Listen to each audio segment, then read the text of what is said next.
দলীয় কৌশলে দলীয় ক্ষমতায় দাঙ্গাবাজি করে ক্ষমতা দেখিয়ে দাপট দেখিয়ে স্বৈরাচারী স্বেচ্ছাচারী বদমেজাজি দলীয় দাপট দিয়ে একটা নিঃস্ব মানুষের উপরে বদনাম চাপিয়ে তাকে জাতির সামনে অপমান করেছে। বেটা, ক্ষমতা দেখে কয়দিন বাঁচতে চাও তুমি? ফেরাউন ডুবে গেছে।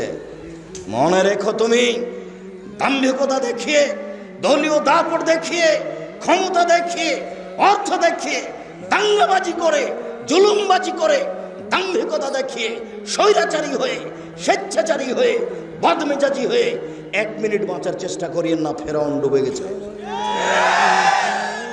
আপনারও নৌকা ডুবে গেছে, নৌকা উঠবে না বলে রাখলাম আপনাকে।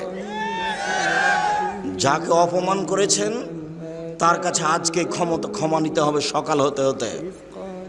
তাছাড়া আপনার নৌকা ডুবে গেছে, তাহাজ্জুদ দিয়ে টিকতে পারবেন না, হজ দিয়ে টিকতে পারবেন না, কোন পথ দিয়ে টিকতে পারবে না। জুলুমবাজ যারা, দাঙ্গাবাজ যারা, মানুষকে অপমান করে যারা, মানুষকে জেল হাজতে দেয় যারা, দলীয় দাপট দেখায় যারা, তাদের নৌকা ডুবে গেছে, উঠবে না। নৌকা মহানন্দা নদীতে ডুবেনি, সাগরে ডুবে গেছে, যেখান থেকে উঠানো যাবে না। একটাই পথ, যার সাথে অন্যায় হয়েছে তার হাত ধরে ক্ষমা নিতে হবে।